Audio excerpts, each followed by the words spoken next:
Friends अम्मू ने मेरे को दे दिया आम दे दिया और है। गाइस हमने मैंगो ऑरेंज मिक्स फ्लेवर का पहली बार जान देखा। हाँ चलो हम कुछ बनाते हैं, इससे आपको फिर मिलते हैं। इस सबका ना प्लेटर बनाएंगे, चलो आपको बनाते हैं, दिखाते हैं। तो फ्रेंड्स हम आपको आम कट करने के बाद मिलते हैं। तो ये पता है कैसे खा रही थी इतने गंदे तरीके से। चलो हमारे आम कट हो गए हैं, चलो तो अब कुछ हम पिज्जा को गर्म करते हैं, फिर मिलते हैं आपसे। फ्रेंड्स पिज्जा का खाली डिब्बा पड़ा हुआ था, ये देखो पोपट हो गया हमारा पोपट, और पिज्जा इसमें था ही नहीं।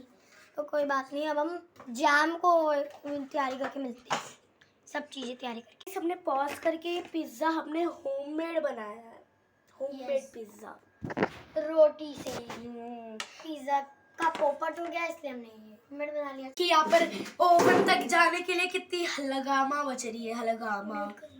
चलो देखो कितने हंगामा मच रहे हैं यहाँ पे, कुर्सियाँ रख रखी है, आगे बढ़ना पड़ता